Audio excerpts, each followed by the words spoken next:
everyone, and welcome back to the Rift Rivals edition of Facecheck, the European colonization of North America. Holy moly, it's over. It was a tough week for anyone in NA calling themselves an NA fan because the one day that mattered, it was complete domination by EU. Hi everyone, I'm Digon, joined by Zyrene, Dom, and Loco. Man, that was a spanking until it got a little interesting there, I guess, as EU started to lighten up a bit. When did it get interesting? Like, I don't know, dude. When EU started hard trolling and picking things like Pike Jungle, that's when it started getting like a little bit more interesting. Dude, I'm sitting here going like, this episode should be fast because I just think Rift Rivals overall is just a bunch of bullshit. Like, even when it was like pitched originally back internally at Riot, I was like, why are you even doing this tournament? And like, this is why Zyrene no longer has a job. Yeah. Yo, Daniel, if you have music on, can you turn it off? Yeah, I'm fading it off. Loco, it's relax. just, I just find it so weird that like they decided to do this tournament in the middle. Because I remember like even the casters were kind of like, this isn't something we want to do. And like, don't get me wrong, like, you know, international competition sounds great in theory, but you can't make people care about something that they don't care about. You can't go like, yeah, you should like this person. It's like, well, I don't like this person. They have to give me a reason. There's no reason to really like Rift Rivals or care about it. It's like third, fourth place match, right? The only reason to care is after your region wins. It's like, oh, I'm European and like Rift Rivals won, so now it matters. And like, yeah, every American player is just garbage. Which it's like we already knew that though. Yeah, so. we knew that. Like, I don't know. Like, it's weird too because like I'm not salty that like NA lost because I really actually don't give a fuck. Like, if they won, I would actually feel the same way. I don't care about this tournament at all. I literally tweeted nothing about it during the entirety of it because I just don't feel like it's worth like really even recognizing because I just think it's dumb. It's like stress on the players. It's stress on everybody. Like, why not let's eliminate it? Give people an extra week break because players are like overworked in general, in my opinion. I just feel like it's not worth the effort. And you could run a better tournament at a better time, or you could give people a break. The stakes are just so non-existent. I was gonna say low. Well, they're all over the place. Is this for fun or is this serious? Right? Yeah. And the 2v2, like I was talking to a few of the players. I won't mention who, but they were really stressed about doing the 2v2s because they're like, well, this shit doesn't matter. But if you do badly, then people are gonna fucking wreck us. So what do we do? Damned if you don't. Damned if you do. You don't get shit if you win. But if you suck dick, you just get hard flamed by the community. So there's no upside. There's no possible upside. And like, I mean, I'll be honest. I would not have watched fucking any of Rift Rivals if I didn't have to do this show right here.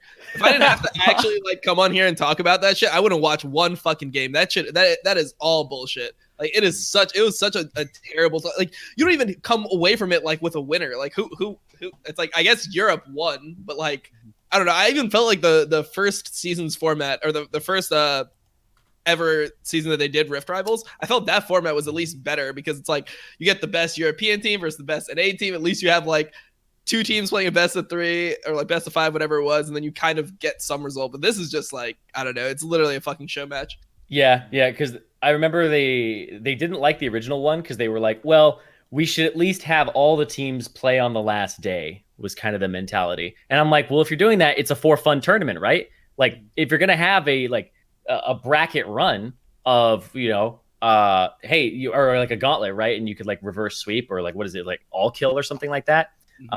Like I actually think the format should be you put a representative up and they play until they lose. So like you put up TL, if TL beats G2, then they have to send Fnatic versus TL, right? If Fnatic beats TL, then we send in TSM and it's TSM versus Fnatic. So like I think it should be it would have been Origin like that. Probably, right? Yeah. Because Origin got second. Yeah. But I'm just like, you can pick who you're throwing in, though, right? So it's like if your side loses, you throw in the next. I think it should just go 3-2-1. I think it should go the opposite way, where it's like where it's like the final boss is like the best team. So you have like the third place teams play. One team gets eliminated, and then it's like okay, Fnatic lost, so then it's like Origin versus fucking our third place, which was whatever the fuck. Even if the format is better, I feel like the stakes has to get higher or the tournament is just not going to mean shit. We can have the best format, but yeah, we need stakes. Like we need something up in the air, like something regarding worlds. Like the winner of the format gets additional world seed for play-in or just straight up an additional world We need seed, somebody to blame for when something happens at Worlds, you know, where it's like, fuck, we lost our spot, man. Yeah. The team. I'll the say. Team Go ahead. Never mind. Okay, now you go for it. I was gonna say it's just ridiculous because I was looking up. I thought there was a prize pool. I thought it was like 20,000 or something. And looking up on Gamepedia or Esportspedia, Leaguepedia, like it says prize pool there, and it's empty. I was like, okay, it's the pride pool. It's the pride pool. Even with the prize pool, like, do we even care about LCS prize pool, like LEC prize pool? Like, prize pool can add some incentive, but like at this point for most pros, like prize pool gets divided into 5 or takes like 10%, 20%. Like the amount you're getting is so little unless it's like the prize pool is like $1 mil or $2 mil. Yeah, prize pools like originally in esports were just to like throw money in and get outside attention. Like that's the whole big fucking like check above your head thing. Like, oh man, look at this check for 10K. It's like a team holding that up in first place. Riot, I think, was like, we don't want to do that ever. It's more about like the celebration and the money is secondary. So it's like being the champion is the number one thing. And they never talked about like how much money it was. And remember, it took them so long to even be like, oh, we should fund Worlds with like outside money from the community, right? So there's a larger prize pool. Riot was just like, no, it's about winning Worlds. It's not about the money. And people are like, but the money is nice. Like, we want these guys to have money and to compete and like potentially play harder for it if it means more. But it's always been hard. Yeah, they crowdfund things now. But I think Riot was very averse to monetizing anything in esports for a long time. I don't even like the way that they crowdfunded. They're like, all right, we get like, we'll give like 10% of like Ernest Elf Tristana skin. It's like, what the fuck? 10% of that shitty ass. Like, fuck you, man. Like, I want it to be a real, like, all right, put out a new fucking skin that everyone wants and put 100% of that money and let's get like a 70 million prize pool or some shit. Like that would be fucking hype. Like, that's what I want to see. Like, how does Valve has a way less popular game in Dota 2 than League, but they still somehow crowdfund more money. So I don't know. It's just how wait. Do they crowdfund more money or do they crowdfund more money? Yeah, for international they crowdfund more money. So I'm like, do they generate more money or do they just put more in? For example, like, what if Riot skin makes more money overall, but they just put less money into the pool? Yeah, right. So like, let's just say they both make 80 million or something, but Riot's like, here's 5 million. They're like, well, here's 10 because they give a larger percentage. Yeah, I mean, I think it's probably like a little bit of both. It's a little both. Yeah, for sure. All right, so we're going on in a bit into the nuts and bolts. Let's get into what happened with our NA teams here, and let's start with I think the team that has the easiest out here, Cloud9. Cloud9, they had the sickness. Sneaky was not up to par here at the start, and then everyone claimed that they were sick by the end. Is that all that just happened? Because that first day one, they're the only team that had the 2-day back-to-back losses. And I think what happened is they watched their own VOD, and then they all got cancer from it. So, oh my God. So they won, and then they were just fucked. They did VOD review, and then they all started getting sick. Holy exactly. Shit. That's exactly what happened. Like, Jesus Christ. I'm gonna sit there right now and say, like, if I'm Reapered, I actually think that if anything did happen and people are like sick or whatever, like I bet he is sick, but like if people are sick, like I wouldn't give a fuck. I'd just be like, you know what, you guys, I don't care about this tournament either, because who's Cloud9 really gonna scrim for good practice before the tournament? You're not gonna scrim the EU teams because you're directly playing them. People are taking the week off, and they play Team Liquid this week. So they don't want to play them last week and give them all of their strategies. So they pretty much only have to play TSM, and that's it. And maybe some teams that want to scrim. But of course, everybody else is going to want to scrim the other teams that aren't on vacation. They're going to want to scrim the EU teams. So, it's hard for them to get scrim partners. And I feel like C9, if I'm Reapered, I'm saying, like, you guys pretty much have the week off. Like, just go fuck around and take a break. And then we'll come back and like be serious about stuff. That's my opinion on it. Don't know if he did that, but that's what I would do. So C9 was one of the teams that didn't want to scrim EU teams. Like, they made it pretty public in an interview. So I'm pretty sure they didn't. So they probably must have scrimmed internally. Like, they either scrimmed their academy team or they scrimmed like TL or TSM. I know most of the LCS teams were scrimming though. Like, dude, LCS culture, like LCS practice culture is so fucking toxic. Like, I feel like this 2 week should have been a break for most teams, but I'm sure at least 8 or 9 teams scrimmed, maybe even all 10. Like, no one does stop streaming like during this 2 week break. It's fucking crazy. The mentality is every second you're not playing is a second somebody's getting better than you. Yeah, and you're being lazy. Look, I feel like you're the one to blame here for this shit, because the original like no day off scrim culture came from TSM. That's where it started. And Okay, so Loco's team- I was in a position where Andy fucking wanted first place, and we were starting out 7th, and we had Glebe on the team. Like, thank fucking God Lustway. Thank fucking God Lustway came in towards the end. But like, we were in a situation where Andy was like first or fucking nothing. Like, so I'm not sure if other coaches and other teams were in that situation, but we were in that situation. So I had to fucking make it work somehow.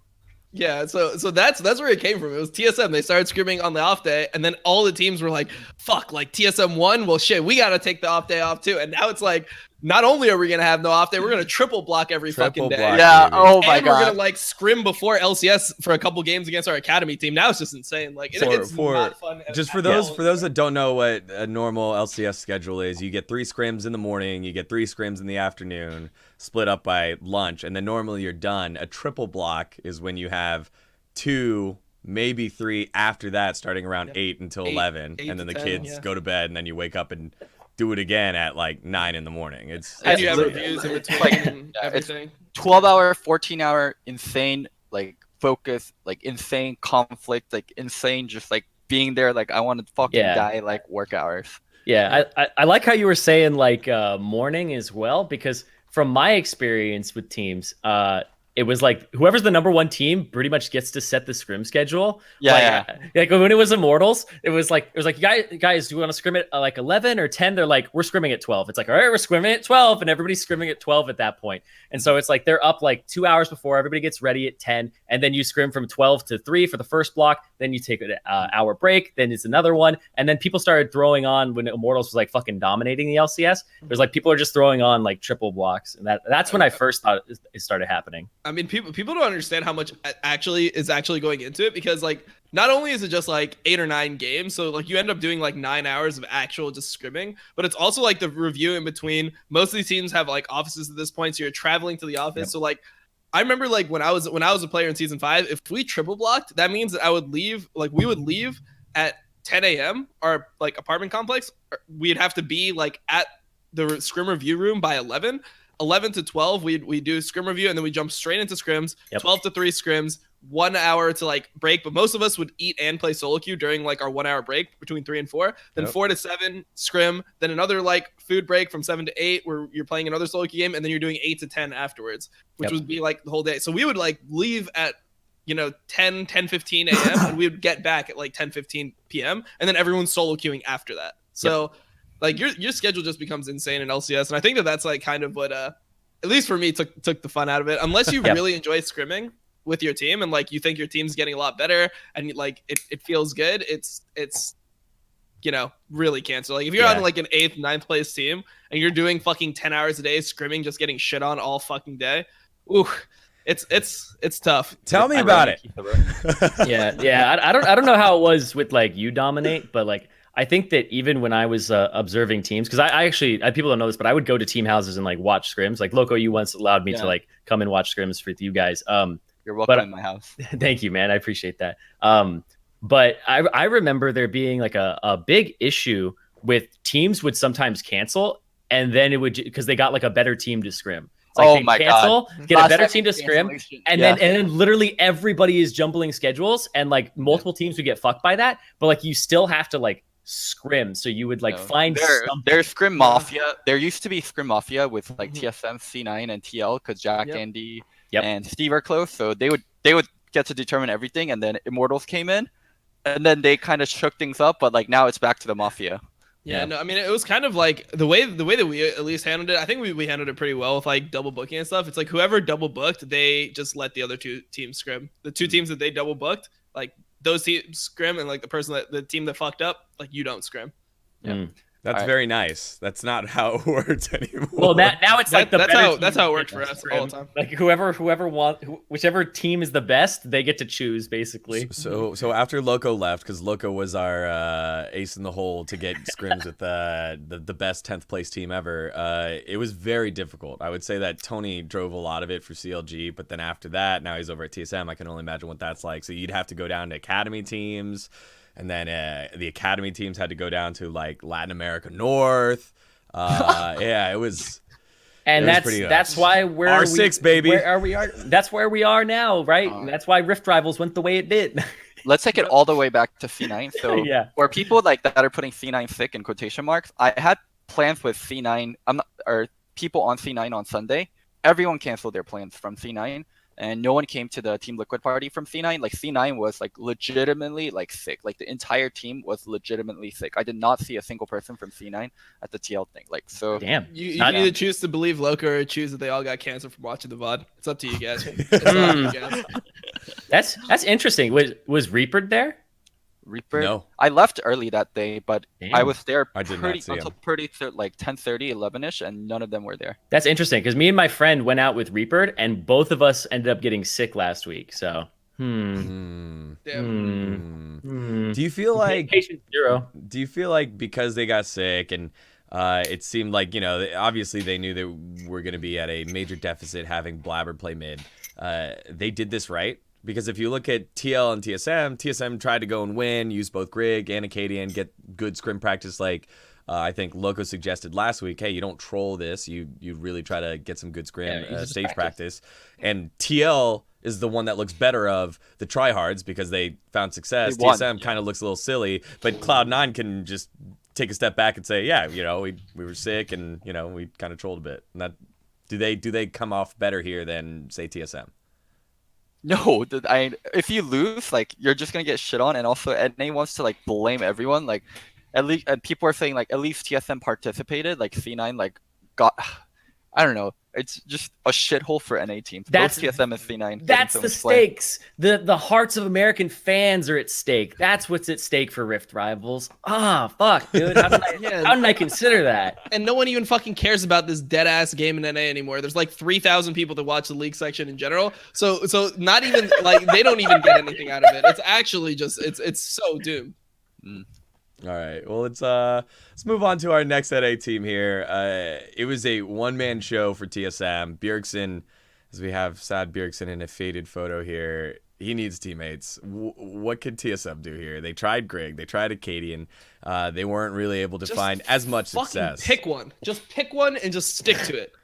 That's what we suggested, right? That's what we suggested. It's actually just auto chess. It is. Which one are you gonna fucking put in and just fucking put them in and just level them up? You're all in. That's how it goes. If you fuck up, you just retro it. You know, at the end of the day, you're literally just trying to reroll. They're just spamming reroll with like fucking like 20 fucking gold banked. It's just so fucking dumb. Just pick one and then it's done. They literally have like a level 3 Tristana and a level 3 Vayne. You're like, I don't know how to make this work, man. Yeah. It's like, like, are we going gunslingers or rangers? We don't know. Let's try both. Yeah. Oh man, even if it works out, it couldn't have. It's not as good as it could have been. Who do you guys pick at this point? Who do you guys pick? I personally think that Griggs has been playing better. Unfortunately, like I thought Acadian was better. Yeah, I want Acadian to play, but I think like based on what you've seen, I don't know how the fuck you can pick Acadian over Grig. Like Acadian's like failing to clear his own fucking jungle when he plays Skarner. He's like dying a red buff and shit. And like at least Grig is like kind of not dying a red buff. Yeah, at least he's able to kill the red buff. So I think for me, I think the upside to Acadian is not there yet, but I think his ceiling is higher. But he's not there, right? So like I've seen him play really well, but he's like Dom said, I don't think he's playing well right now. I thought originally Acadian is the pick, but over time I've actually swapped over to Grig. I think Grig is what they need right now, especially in a summer split. Maybe like in spring you go back to Acadian, or during this time if he's like showing promise you give him another shot. But I feel like Grig is the one that should play for the remainder of the split, and you should just really like focus on getting him integrated. I feel like Acadian just gives like your team. I feel like they just need like a fucking chat on their team or some shit to lighten the mood. Straight just up. Put Grig in the seat, Acadian on comms.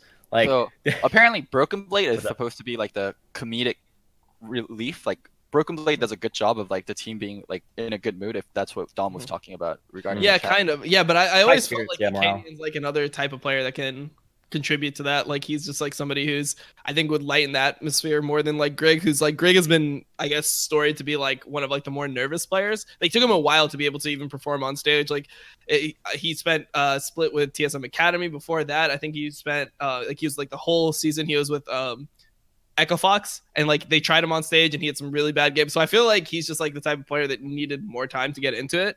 And I don't know like how that affects the team in general, but I just feel like Acadian should be better. It's just like unfortunate that he's not right now. Yeah. One thing that happens, I'm not sure if it's on purpose, but Sven just plays so much fucking worse whenever he's playing with Acadian versus whenever he's playing with other. I'm not saying there's like personal problems, but maybe it's like the shot calling, or maybe it's like how they play as a team when Acadian's on the team. But specifically, Sven just looks so much fucking worse whenever Acadian's on the team. I can't say anything on that. I have no clue. Like, maybe it's just coincidence, dude. Global warming has gone up as Pirates has gone down. You know, it's just correlation. It's not causation. Is there anything more that Bjergsen can do? I mean, he's obviously, we've talked about him his whole career, and it just seems like we can't get him the 4 guys that can make them a world's contender, let alone like an NA contender right now. Right now, specifically. I don't think there's anything he can do, really, except for just like, I don't know. I feel so bad for Bjergsen, guys. I swear to God, he wants it more than any other NA player. Right. Like, he cares more than any other player in this region about actually winning worlds. Like, he dedicates his whole life to winning worlds. And like, a lot of people think like, oh yeah, everyone says that and everyone does the same shit. Like, no, he just like, he makes sure that he spends as much time practicing as possible. He sacrifices like, you know, going out with girls or going out with friends a lot of times just so that he can make sure that he is in the best shape possible. And it's just sad to see like a player like that not at least be on the best NA team. And it's not that he just like doesn't, it's not that he like wants it that much either. It's that he actually like puts his money where his mouth is. There's this thing called like the Bjergsen Effect. Like if you play alongside Bjergsen in a team, most people like actually just start grinding even harder because of Bjergsen, because he's spending every minute just grinding away, and you feel like almost guilty on the inside. I think it's like a guilty inspiration, you know, where it's like you see him playing all the time, and if you messed up in scrims today and he played perfectly and he's still playing, he's like, I could have done better. I could have made it so Acadian didn't feed that game. It's like you see that, and it's like, well, I should probably be playing a little bit more too myself. So he wants it, and I think that it's like almost that silent leadership now, where he gets other people to play a little bit harder too. It's even more just like the way he practices. From what I've seen, is just so much like he just practices on such like a higher level in terms of quality than other players. Like other players will put in. Yeah, like he takes notes. He watches VODs like in between like queues. So he'll queue up for a challenge game, be watching VODs the whole time on like the lane phase. Like he'll just take certain players, watch their lane phase on a certain champion, and then try to emulate it like immediately. Whereas a lot of players will like they'll practice, but really they'll just play like random solo queue games. And they don't really give a fuck, and they're just like trying to get the highest rating possible on the ladder. And you know, they're and most people are watching anime. What if it in between scrims? Yeah, like yeah, exactly. And he just watches solo queue VODs for certain players on their lane phase. He watches like old scrims. He watches himself play. Like he just has like a higher quality level of practice than like everyone else. I'm trying to think right now because it just dawned on me. A lot of mid laners, like, you know, they talk smack a lot, but I don't think I've ever heard Bjergsen like call somebody like bad at mid, like really bad, and like meant it. I don't think I've heard it. Like he usually respects people and their ability and their level. Give it to definitely us. In private. In private, it's different. Yeah, I don't know. In private, it's different. And also in 2014, 2015, it was a lot. I guess that's when Bjergsen was like the most cocky and he would trash talk the most. And even then, it wasn't that much. But like ever since like that TSM roster came together, like the double Bjerg TSM roster, like Bjerg has calmed down so much. That's I interesting. was looking up pictures for this. Seeing 2014 2015 Bjergsen with no beard and super young is just crazy to see him now with the beard and how much maturity he's shown. But what worries me is that at some point 3-4 years down the road we look back at this time being like, man, NA had one of the best players in the world and they couldn't surround him with the guys that could get it done. And you're talking about Acadian and Grig when there's, you know, any other jungler that could fit there. Smithy is right there on a team next to him, or you know, I don't know. Santorin is stuck in last place right now. It's funny, Santorin and TSM, but whatever that jungler is or whatever that position is right now, it just feels like I don't want to look back on this time and see, wow, we wasted away a lot of time watching one of the best mid laners not be able to find success. So, well, that's what it's gonna be. So, yeah, get your depression in order. That is the case. So, you were talking about the Bjergsen Effect. Well, one of those people that discussed what that was Doublelift, and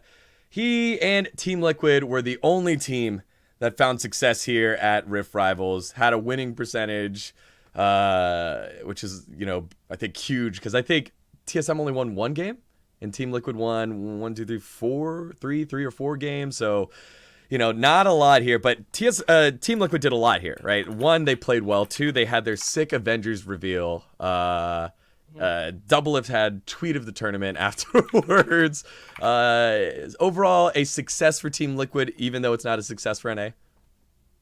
Yeah, I mean, Team Liquid looks the best out of NA, and like they're in the position where they can be like, I mean, we did our best, like we carried our weight, but you know. They're the true winners of Rift Rivals because they're the ones who get to sweep up all of the NA fans. Like, when you think about it, that's really what the teams are playing for, is to try and get the NA fans on their side. And I think TL gets more and more fans here. And considering that they're the out of like the big 3 of CLG, TSM, and Cloud9, they were the ones who arrived the latest, considering, Curse, coming over. They were always a little bit behind, but I think this like surges them a little bit forward again. And they've just been dominating ever since, they picked up Doublelift. So I think TL as an organization has really valued trying to make themselves break that top 3. They broke the top 3, and now they're like near the top. But over like dethroning TSM is a fucking like, oh my god, it's so hard to do. It's like, even if you do it, there's still memes and like that legacy behind them too. But TL is the first team that I think can actually like do that now. Mm-hmm. I can see that. Dude, the Marvel. What do you guys think of the Marvel stuff? I thought it was crazy. I thought it was crazy, but it's like it didn't feel hyphy for some reason. Like, I thought it was crazy good, but it's just jersey colors. Like, there wasn't that much promotion from Marble end. Like, there was a lot of promotion from TL end. So it just feels one-sided.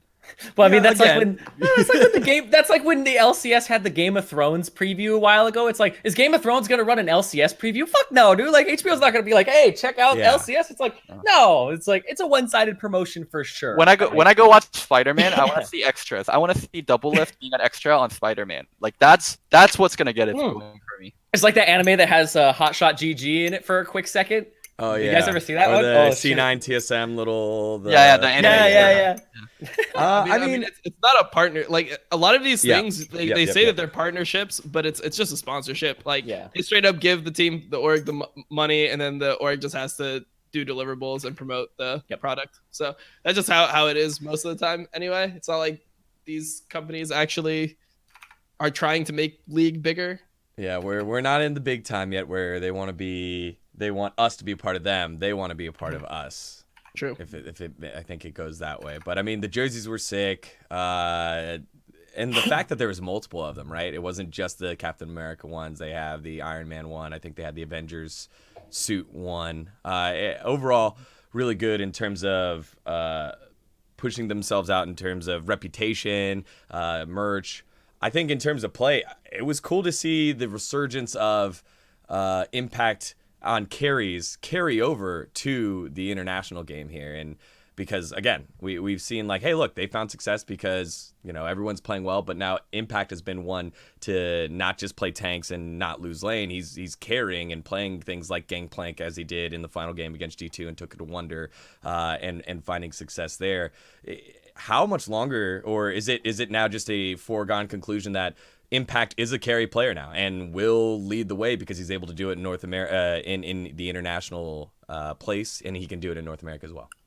So Impact doesn't really play true carries. Like, Impact has always been this player where he'll play stuff like Gangplank. His carries are Gangplank, Rumble, Kennen. These are more like blindable carry champions that aren't very resource heavy. You kind of let them be, and then they scale nicely, and they're good in team fights. So, that's exactly what I was gonna say. He plays like team fighting carries, which is I think that's Impact's by far biggest strength, is he can just look at a team fight and be like, instantly, this is what I need to do to like win this team fight for my team. I need to like flash on these people. I need to like dodge this ability. He's just so smart about knowing exactly how to play it, where it seems like other players, and I think this is why he's so good on tanks in general, is because he can read team fights so well. But you can see a lot of players like take an extra like second to process everything and be like, okay, now I understand what to do. He just has no hesitation. It's obvious that without there being any communication, any calls, he just knows the right thing to do every single time in a team fight, which I think is why he's like the best top laner in NA. I mean, I don't even think it's like really close anymore. Even like when you saw him like lane versus Wonder, I mean, Wonder's supposed to be one of the best top laners in the world. Impact straight up beat him in a lane where he's counterpicked, where the Aurelia is supposed to beat the GP, and he just wins anyway. So, yeah. I still don't think Impact is a carry player. He's not like a true like give me the resource. I'll play a split pusher. I'll play like Vladimir. Like He's not he gonna does play play. like Yeah. He No, does no. play Vlad. So he played Vlad. He played Fiora. He doesn't play it the way Vlad and Fiora are supposed to be played. Like when And you let's- draw the resource, you're Talk about flanking, his like you're Jace someday pushing. too. You know. Yeah. It's Yeah. he's not like a true carry player, and I still don't think of Impact that way. No. Yeah, but I don't think I don't think you need Yeah, that's what I was every gonna player say. to be a carry player. I think But that I want him plays- to have the ability to do that. I think that he's just straight up is like so valuable to any team. I think he could be on like a top Korean team with how he play. I think if you swapped him on Griffin for like Sword or some shit, you'd get like maybe even a better team. I think he's actually just one of the best top players in the world at this point. Damn, that's That's- so high praise. Yep. Yeah, I'm sitting here I going just like, think he's just always good. He's just literally always good. Wait, Zyrene, are you scared, thinking though. the same thing I'm thinking? I'm like, Well- wait, Dom works for TL. Impact is on TL because that's what I was thinking. No, I just think he's good. Like I'll flame TL players all day, but I just think he's actually so like overrated or so underrated. He's so overlooked in terms of like what he brings to the team. yeah. I mean, it's kind of the whole like Smithy thing too, right? Where it's like, sure, he won't be the person who pops off on the carry, but good lord, do they do their job? Like, I think the he's best. I think he's way better than Smithy comparatively. I think if you compare like him to top laners around the world, and you compare Smithy to junglers around the world, You think you could put Impact in Korea with all those Korean top lane carries that are out of their fucking minds in terms of mechanics and like pressure, and he would survive and like You do would really be able to well? absorb that Yeah. pressure. Yeah, Wow. I so. think he would. I actually think so. agree with on Dom that. Yes. Damn. I guess think when it you makes- think You, that way, you've yeah. seen it, like you see, like that's what happens every international event. They're like, "Oh shit, let's watch Impact just get completely fucked by like all these Korean top," and then he just always And does never well. gets fucked. Yep. And Yeah. never gets fucked. He never gets fucked. All right. All right. Is there anything else that we learned about TL here in terms of their play? It doesn't seem like too much. Just they got to stack up and they stacked up well. But was there any surprises from this team? They're the best in NA. What is it? They're the best in NA when it counts. Like when we see them fucking trolling in NA, and when we see them drop games with bad NA teams, we don't need to like fucking hit an alarm. Holy fuck, TL is bad again. Like there is no alarm. Like TL is still the best team in NA when it matters. When it matters, like when they turn it on, they're still the best team. Are they going to turn it on for regular season? Yeah, I want to talk about this really quickly because as a caster, this is like the biggest struggle that we always had is how do you get people to care about games, right? Like, how do I get you to care about fucking week 3 of the LCS? You like week 1 is like, oh, great, opening week. Week 2 is like, we had our initial reactions. Week 3 is like, okay. Week 4 is like, we're about to hit the halfway point. Week 5 is like halfway. Now we get to see them again. And then week 6, 7 is like, meh. 8, 9, then you're like, okay, we're closing it out. So those points where people really can't give a shit about stuff are the hardest parts. And I think that's when things get overblown to keep people watching. Like if TL drops 2 games at the like wins 2 games, wins their first 4, right? And then they lose 2 in week 3. Week 4, you got to be like, man, they're fucking slipping up. What's going on? Like, oh man, there's this tie at the top of the standings. Like you have to kind of play those things up because how else are you going to get people to actually care about it and watch? Like, Well, I'll tell it's you a what you big don't issue. do. You don't release Teamfight Tactics on week 3 and expect your viewers. That's what you do not do. Holy shit, dude. You're right though. Oh my Teamfight God. Tactics for side choice. Yeah, that would be Actually? reasonable. Hmm. But The pistol interesting. round, dude. Holy shit. I think when it comes down to it though, it's more about the teams are going to do whatever they're going to do, and media and casters and everyone else just has to buckle up and make it work. Make it work. You get to see the spectacle that is TL up against Echo Fox, and if Echo Fox wins like they did last week, surprise, that's great, but we still know that TL is TL. All right, let's take a look at our tweet of the week before we get into the EU side of things. Double If laying down the smackdown. Now that Rift Rivals is over, I think we should give props to every team who competed and TSM and C9 for participating. It's fucking real. It's real. It was super real. It's too real though. Is it not too real? Because at the end of the day, he has to come back to NA and see all these guys, and that doesn't endear you to anybody. Bro, I don't give a It's fuck. double lift, dude. I literally like flame players. Like I flame them hard as fuck, and then I like see Saligo at LCS like just right in front of me, and I'm like, hey, what's up, man? How you doing? No. Like, what the fuck are they gonna say? Like they fucking All he has to inted. do So he's is saying say- they fucking inted. Like it just Oh is what my it is. God. And don't think that there's gonna be one face check episode where I'm not flaming Saligo for the rest of this whole fucking show. All right. Wow, man. But I don't care if he didn't play. He just in I don't- academy. I don't care if he was if he's in academy right now. I don't care if he didn't compete at Rift Rivals. He's getting flamed every fucking episode. All right, that's how this show's gonna go down. Holy shit. Imagine we get picked up by big sponsors, like the league goes on forever, like 10 years later, and then Dom's Yeah. like, you know that one mid laner that played for 100 Thieves Academy like 10 years ago? We're like, Dom, please, fucking leave him alone. Please leave him alone. No, I don't even give a fuck. Like I'm gonna follow and flame him just for the rest of his life. It doesn't matter if he just like quits league, becomes a doctor. I'm gonna be showing up for like an appointment just to be like, hey, you remember when you entered LCS? Yeah, I saw that shit. Like the doctor was that? Who was in like farm school or so? Oh, Cali Trolls. Revenge. Cali trolls. Yeah, Oh, big Cali Cali trolls. Trolls way back. You can pull up. Hey, remember that one time you entered on Jesus teammate? Christ. Thanks, man. Appreciate it. All right, let's get out. The of real this crime one. is, why aren't you following Double Lift? Whoever screenshotted this, why aren't you following Double Lift? That's the real crime. The graphic editor. Lol. All right, I'll let him know. All right, let's head on over to EU. All the EU fans that Dom has cultivated, it's their time. You can spam the chat. It's here. NA sucks. EU's great. I think the most interesting part to me that stood out was how vocal they were about how far behind NA was about the meta. And so I kind of want to have that conversation about the EU meta against NA meta, the types of champions that play, the style that they play, and it going head to head, and it landing heavily in favor of EU, especially in that day one where it looked like they were trolling in terms of picks, but it was just what the EU meta was. Loka, why don't you start with that? So EU is way more flexible than NA, and EU is way more dynamic than NA. So I'll give a really great example. So in NA, Yuumi is a fucking god tier champion. Whenever you pick Yuumi and you don't have stuff like Karma and Sona on your team, your bot lane's just gonna get fucking demolished. Because NA has this agreement, like, we're gonna sit in lane for 10-15 minutes and we're gonna lane the whole time. Then Yuumi can poke the fuck out of you, and you really can't beat Yuumi unless you have Karma or Sona on your team. And EU, Yumi's actually not that heavily pick and ban. Like, she gets through a lot of times, and people are able to beat Yuumi a lot because they don't just sit in bot lane. Like, we saw it happen where Yuumi was picked. They pick stuff like Pyke, and they're just roaming 24/7, and they're just not sitting in lane waiting for the Yuumi to poke you down. Like, they're being proactive. So yeah, like the gank pattern from EU junglers is so much more better and so much more dynamic. Like Sejuani level 2 gank on bot lane versus a Ezreal Yuumi. Like, who the fuck does that shit? And like stuff like this works for Europe. Like, game starts at level 1 from them. Game starts from the draft. Like, they're fucking with us in so many ways, and NA's not ready for the flexibility or the different things coming our way. They're just like, it's so weird because in NA, if you do anything that's not standard, like even in high elo, it's like, fucking cheese, man. All these guys are just cheesing all over the fucking place. And in the EU, that's just like how you play the game. Like, that's what they like expect. They expect to like play like cheesy lanes, like kill lanes and stuff like that. That's not cheese. It's just like playing well, like level 2 ganks, things like that. That's not cheese. That's just going for a level 2 gank. That's just part of the game.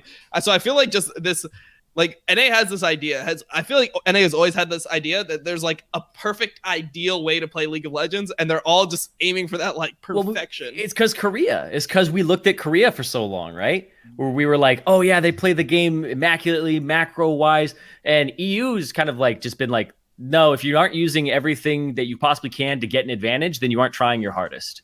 It feels like colonial warfare, right? Where like the Brits would line up in a line and they'd say, and then just shoot across the line, and then Americans were doing guerrilla warfare and like And they were hiding like- in bushes and pop up out of barrels or whatever and surprise them and like take down like 40 people. Except it's the inverse right now. We're just getting absolutely wrecked because we're being a worser version of the ideal that is under attack from EU. Yeah. Yeah, NA is definitely worse than EU. Like, I think almost all of us knew it before going into this tournament. I will say though, in summer, a lot of the EU teams got better, where a lot of the top NA teams are struggling. Like C9 TSM, I would say they were way better towards the end of spring and spring playoffs than they are right now. Yeah, I definitely think it just comes down to like their like, it's just weird. Like so I was in EU during the break, during like the break in between splits, and they don't take like actual breaks in EU. It's like, okay, we're on like 2-week or like 1 month break, whatever. They all just do and play solo queue all day, like in high elo. And that's why their solo queue is so good, is because it's like always pro players. Like when I was playing over there, there's at least like in every single game I played, once I hit Challenger, it was like at least like 6 to 8 of the players are just professional players every single game. Whereas like in NA, I'm like, oh shit, I got 1 pro player. Holy fuck, that's so cool. Like, I wonder how he's doing. And it's like fucking Saligo, and it's like, oh come on, man. Like really? No, I'm just kidding. Oh my god. Oh no. I was about to be like, yeah, like I've run into pro players when I'm in like D1 and they're smurfing, right? Because they're like streaming and they don't want to wait in queues. So, yeah. Well, What another did this statement. kid do to me? Holy shit. Jeez, he did nothing to you, Dom. Leave him alone. Another statement that was made is the coaching. I think the coaches went after the EU coaches went after the NA coaching or the NA coaching structure. Maybe not them specifically, but that was something that was brought up. As the residential coach, Loco, I'm going to go to you twice here. What are your thoughts on these attacks or just statements? I would say statements towards the structure here. I mean, structure isn't just determined by coaching staff. Like NA teams have been wanting to do stuff like 10-man roster, like bench toxic players. Like it's not like NA coaches are just sitting there doing nothing. Like they try to innovate, they try to be different. Yeah. They try to be better. If EU benched their toxic players, they'd have no players. So like, No, I mean it's normal over there. I swear to God, like a player in NA can't get away with what a player in EU can get. Oh, Get absolutely. away with. It's so fucking ridiculous that Riot holds both regions to like different standards. It should be like, oh, this is the standard for professional players. Everyone has to be. But like in EU, you had players like going fucking like ballistic, like hard chat restricted, and like in NA. It's just so much different. It's like everyone is so much more scrutinized. You get like a warning instantly. Like you don't even get chat restricted. You like flame somebody once. When I was in LCS, like obviously I was on a tighter leash. But I like literally like I that's why I flame so fucking much now. It's because I had 2 years where I couldn't fucking flame the way I wanted to. But I remember like one time I flamed a guy, didn't get chat restricted or anything, just flamed a guy and like definitely deserved it, right?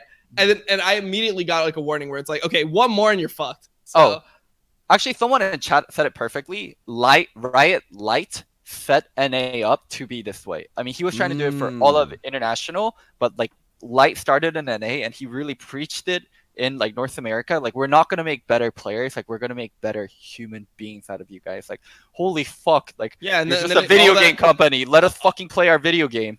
And then all the stuff comes out that he's like cheating on his wife and shit, and it's like, yeah. oh really? Okay, shit. Like I didn't. that stuff get proven. I don't remember that getting proven. I remember it being like out there and stuff. Court of public opinion is different. All right. Well, yeah. So it was proven to me. That's all I'm saying. Okay. I know. Like they're. Yeah. I was just wondering for my knowledge because I don't know.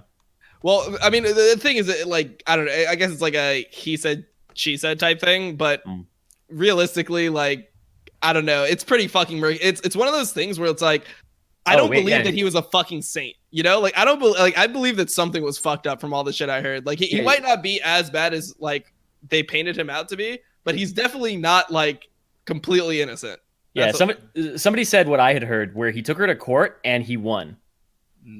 So in the eyes of the American justice, right? Yeah, Riot Light was fine, but in the court of public opinion, he's still. I mean, let me just say, OJ Simpson also got away with. That's true. That's true. Oh my God. Let's just be real here. The system doesn't always work. Light The show's to over, guys. Simpson. That's All it for this week.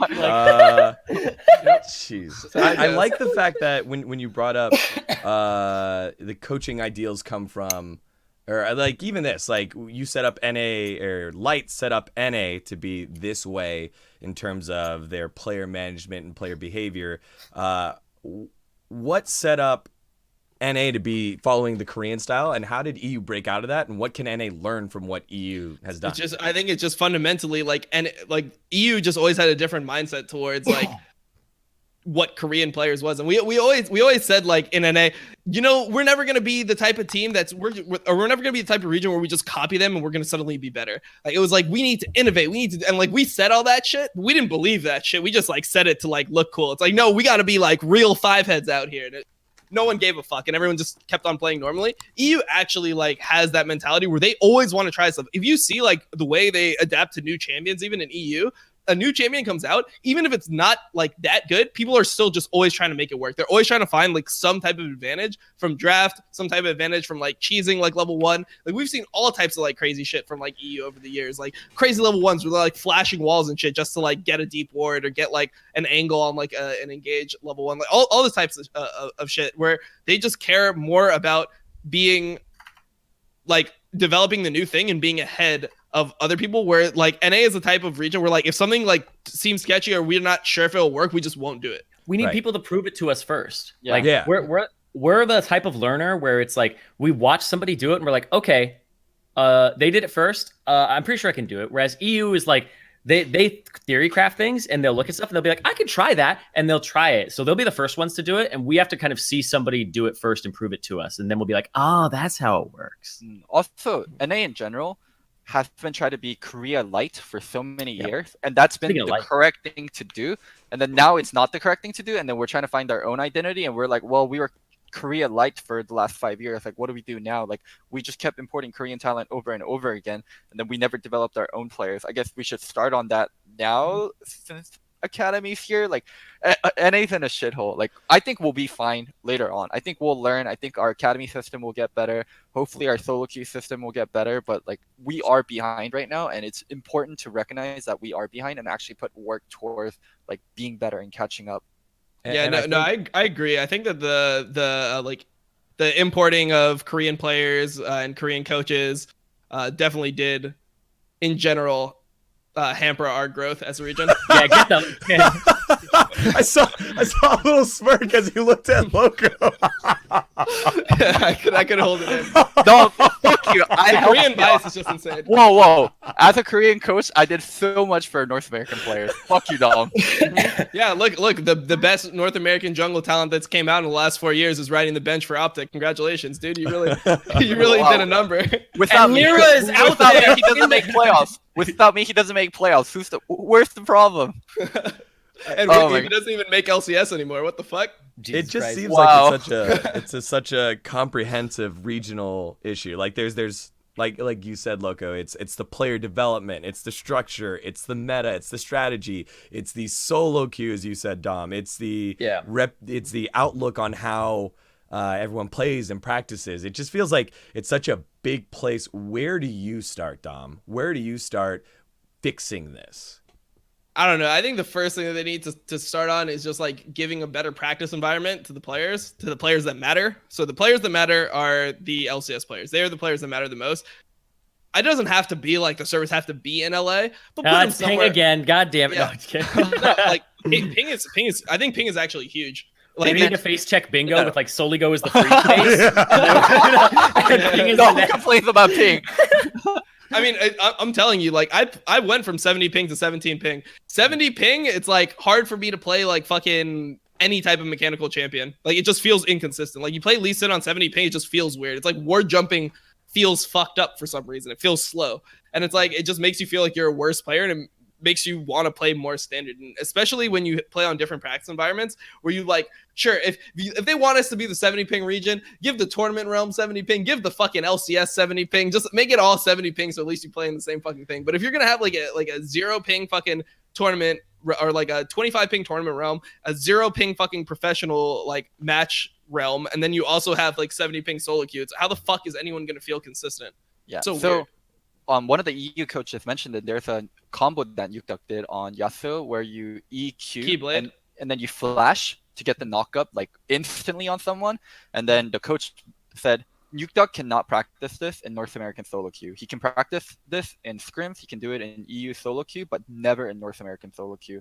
So North American players should not be able to pull this out like as consistently. So it is definitely. It just depends on where you live. Like certain players, like I've seen like so the Keyblade is really fucking. So for those who don't know, Keyblading on Yasuo is where you have like your knockup ready, you EQ flash to get the knockup, and then you EQ and then take your ult while you're in your Q animation, so you get your Q damage off and you get a stack of Q while you land. Like I've seen Mo do that before, but he was playing on 25 ping. It like just depends on where you live, and most of the pro players too. He's fucked. Yeah, no, and he moved and he instantly went down like 250 LP. Like that's just how this shit works. Like you just get an advantage from playing on lower ping. So and another huge thing is, speaking of Mo, like streamer culture is fucking huge in North America, where a lot of time it makes sense to be a streamer over an LCS player. In EU, it's not that way at all. Yeah, and that's why Dom gets to stream at night, because there's no EU streamers at all. Yep. Like nobody streams at that time, dude.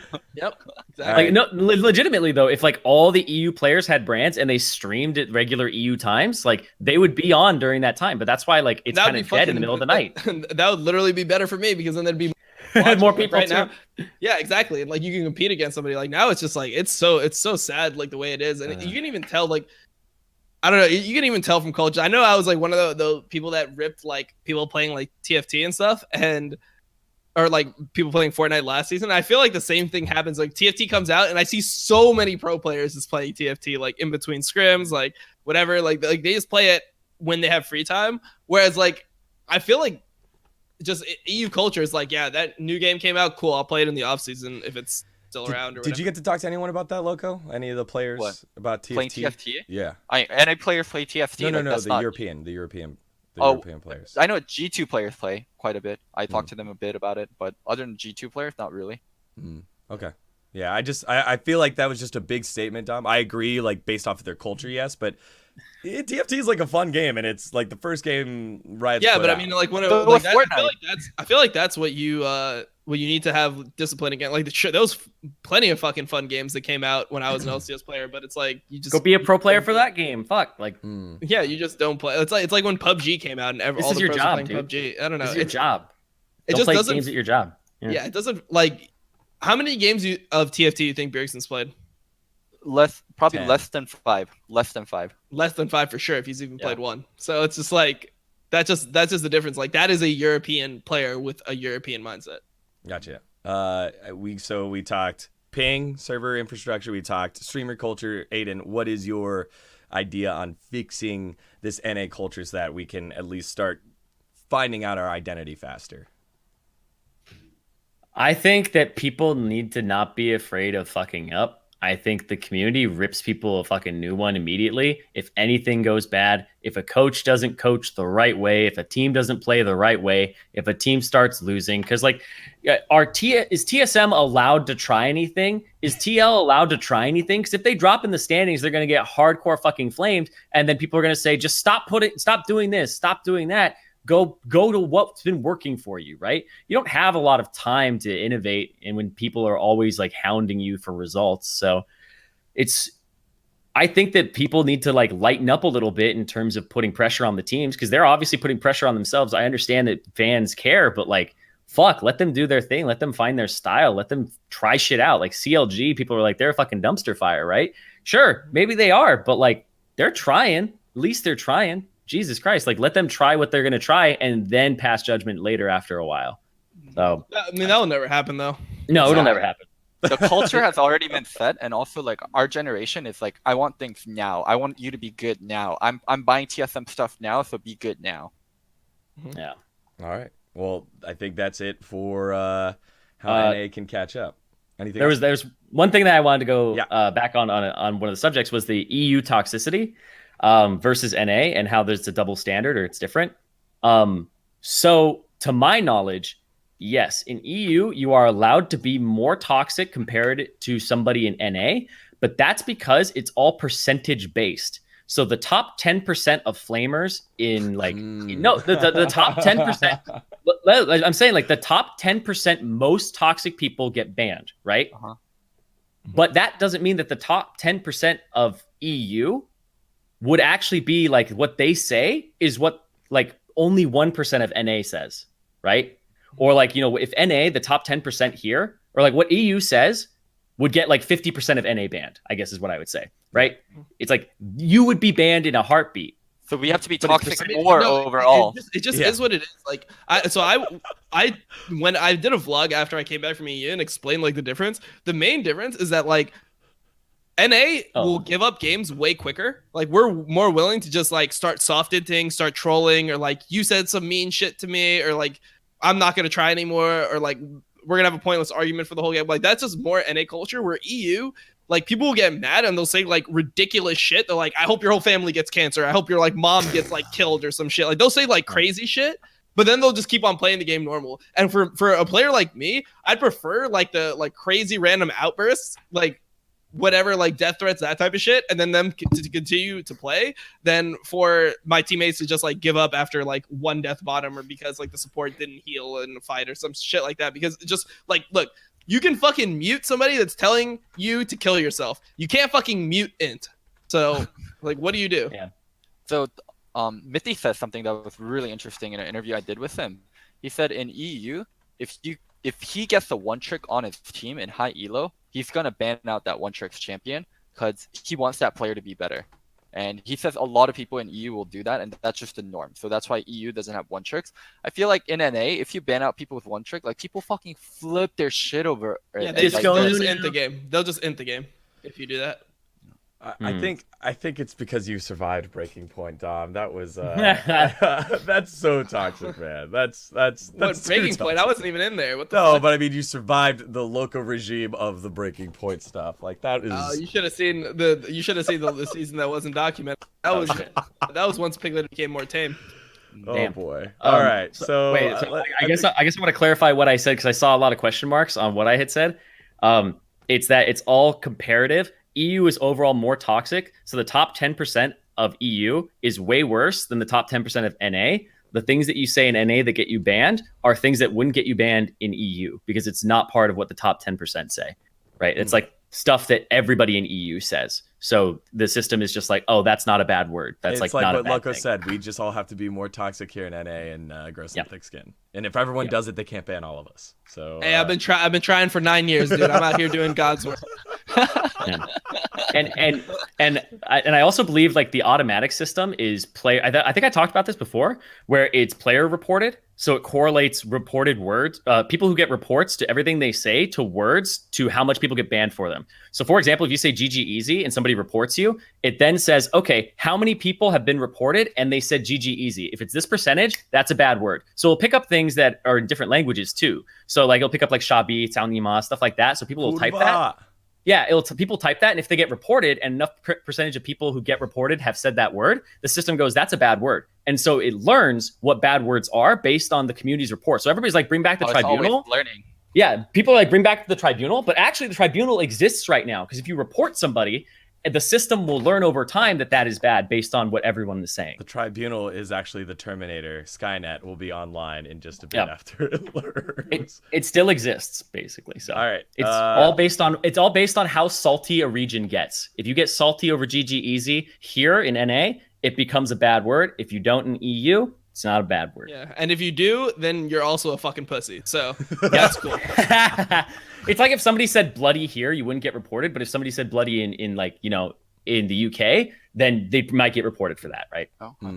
Let's get ourselves out of NA versus EU in terms of Rift Rivals and go back to some brand new news that broke, actually having to do with Rift Rivals. Rift Rivals 2017, the hero that came out of it, and since then, you know, he's inted and he's bounced around. Mr. Mike Young has found himself an LCS home. We broke that news here last week that there was a rumor he'd be moving around.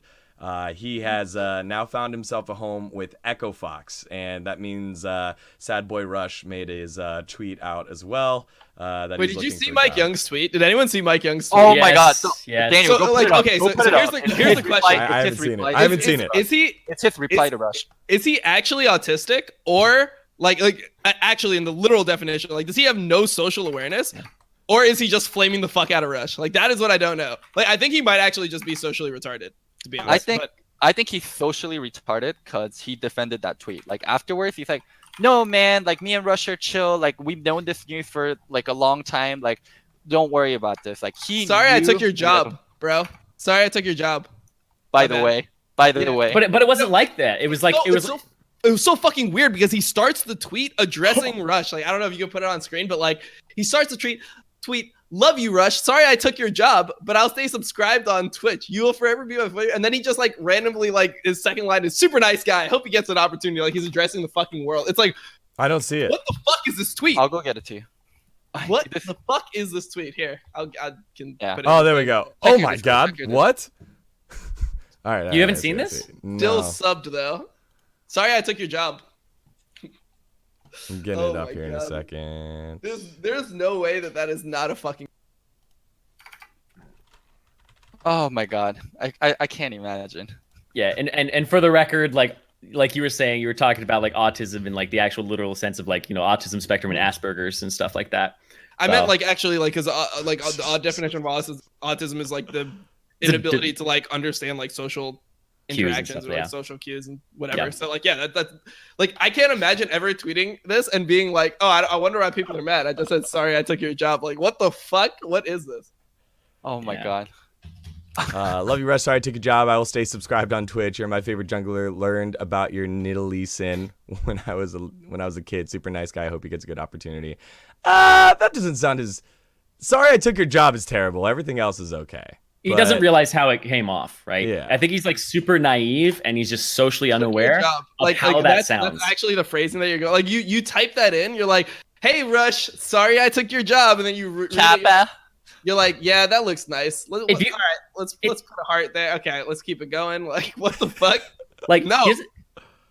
all he has to say is like, "I love you, dude. I'm sorry."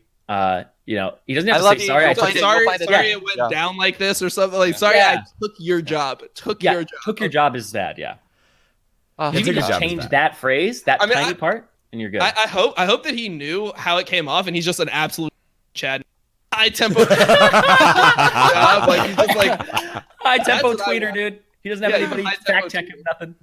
I mean, I think so. I want to get back to just talking about the move in general, not this tweet. But I do think that Mike Young and Rush are both like naive kind boys, and they're not as they're just, yeah, but they're like just naive kind Rush boys. has like a fucking language barrier and shit. Like he was like grew up in, like there's. And even Rush, I swear to God, Rush would never tweet that. He would never tweet, "Sorry, I took your job" to He would somebody. do it after- sarcastically. He would. Yeah, do he it would. He would do it sarcastically. sarcastically. Yeah, but he would know that it's like being Yeah. it's being. He would trolled. know He's it like, is sarcasm like, rather took than your like job is like kind of like fucked Gotcha, up. Like gotcha. I probably shouldn't say it, but he would like go into like saying that. But I don't know. It feels like it feels like Mike Young might not understand he's trolling. It's crazy. Dude, this move has Tyler all over it. So there's this coach named Tyler on Echo Fox. this coach, he- former head coach of Golden Guardians, Golden like someone Guardians? else on Yeah, here. so he Put used to respect be on his name.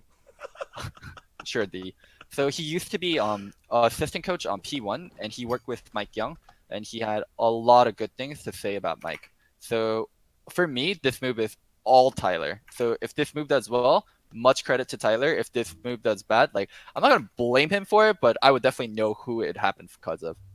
Yeah, and in the release video, it's Tyler that's in there. So I think what does this do though for Echo Fox? Right, they're 2-6. I think they're coming off a victory against Team Liquid. Obviously, a solid season from last split. This allows them then what move, because it opens up an import slot. I think it means Lost comes on in, and Apollo, who is also in the video, now starts riding the Pine. Right, they don't have another import anywhere. This is the second time in summer where Echo Fox has benched an import to get Lost to play. They must really fucking like Lost. Do we have any thoughts on Lost? We know what Apollo is. He's good. He's just a fucking import, which sucks. Yeah. Like it sucks that that player ends up being an import because it's like he's from OC. But Yeah. Also, it's like what it is. Mike Young, I'm not gonna lie and tell you guys, like I watched a lot of Academy.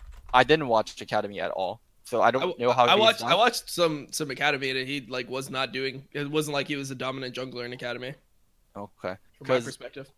from what Mitty said, Mitty had really like bad things to say about Mike Young, like previously, like where he's made comments, like in NA, like I had to teach my jungler how to jungle. It was so fucking hard playing my own role and also teaching my jungler how to jungle. Yeah, I mean, if you watch the games, he literally didn't know how to jungle first split. Like he didn't know like simple things about like when he needs to back, what his spikes are, because jungling is very Yeah. like that in competitive. It's like Team based. okay, yeah, it's like okay, I have 950 gold. I can buy like Predator boots and my Smite upgrade. Let's fucking get it. Like I'm playing fucking Olaf with Predator or some shit, or I'm playing Skarner with Predator. Like this is like a power spike where I can affect the map. Like he didn't understand things like that, so he would just like end up clearing until he just died, which you just can't have. I feel like this is more of an addition by subtraction move. I think Rush and Lyra are one of the worst junglers in LCS right now, and they're both Damn. imports, so it's more of an addition by subtraction than like, holy fuck, Mike Young is this like prodigy How- upgrade. How much does Dardoch cost? I swear to God, dude. Like, Yes. I mean, how they just much? paid TL. TL is like You know, TL's not going to give up TL somebody for yeah. cheap. TL's not a cheap team. Jesus. So Immortals / Optic must be like, you better pay up for Dardoch to the point where they're like, yeah, we'll take Mike Young. Yeah. Dardoch also like can't play with certain players and can't play with certain staff. And I'm not saying there is drama between Dardoch and Echo Fox, but Echo Fox used to have Dardoch. So if they're taking Mike Young, who I think we can all say is Let me talk about like Clutch too, dude. Like, ugh. Yeah, Clutch doesn't have fucking Piglet God on the anymore. team. Jesus Christ. I mean, I want to see him play on the LCS stage. So this is for me. This isn't for Dardoch or like for the teams. I just want to see him play. It's like, I'm not like, Clutch, I want you to be good, or like, I want you to be good, Echo Fox. Like, no, I want to see fucking Dardoch on stage again. I just want to see our best fucking talent playing. Like, that's what makes LCS good, is it's supposed to be like the best players playing against each other all the time. Our best talent either go to solo queue or they get banned. So do we not think that Mike Young is still capable of becoming a better talent? I just don't have faith in a player like that. Like when you've been playing for like 3 years now, competitive. He started 2017, right? So this is like the beginning of his 3rd year. He just hasn't shown like progression. Like he was better when he started than he is now. And it's like, I don't see that being promising. It's not like like to me he's degrading. He's getting worse. Like he was one of like when he came out, he was one of the better junglers in the league, and then he was like a pretty shit jungler, got benched, went to academy, was out of the league, and now he's getting like a spot halfway through the summer split on like an 8th place team. Well, I actually think when you come into the LCS as a new jungler, you actually have like a slight advantage because people don't know you very well. Because I feel like junglers that do a jungle is all about like reading the person and what they're gonna do. So if you come in and people haven't played like against you for a year, like you have an advantage in my opinion because you aren't as readable. And like I talk to junglers all the time. Like you talk to a Cadian, he'll like tell you like what other junglers are gonna do, and they'll tell you what he's gonna do. So like people are like trying to be in each other's heads all the time and like figure out what their tendencies are. And I think that's kind of the death of junglers, is having a consistent thing and having tendencies, which I didn't think people could actually figure out what Mike Young's were at the start. And then they figured him out pretty quickly after that. I also agree with Dom because like Mike Young was on like he was on TL Academy. He was on TSM LCS team. Like he had great opportunities, and it seems like he just didn't do much with it. All right. Well, and I've heard that like I've heard from players that have played with him that he was like, he's just like he's like kind of weird in a social environment. Like he's not completely normal. I've heard from like some of the former TSM players that was like part of it. It's just like like he wasn't like somebody who can come in and just be like socially part of a team. Well, there's like some like awkwardness there. He doesn't seem engaged. Yeah, I will say that. Aiden, well, if he's making tweets like this, then for sure he's not completely normal. Well, yeah. I mean, I just come on, man. I gotta give him the benefit of the doubt. You remember this when we were in the story meeting? We heard about the possibility of Mike Young coming up, and all we had on him was that he was a kid from Pennsylvania that was in high school, like a 17-year-old kid. He's young. He's like still not young in terms of his career experience, but definitely life experience. And all those things seem to fit. And it sounds like to me like someone, we used to say the same thing about a player who was talented, had opportunities, but was just kind of didn't quite gel with people.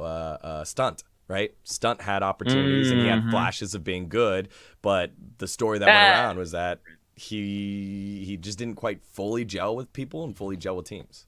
I think that's different because what I've heard about these players is that Mike Young, he needs to be a little bit more engaged and like in teams and like I would say receptive to things in a way that feels like it's making progress instead of just like almost apathy in a sense, where it's like hard to get in and through to him.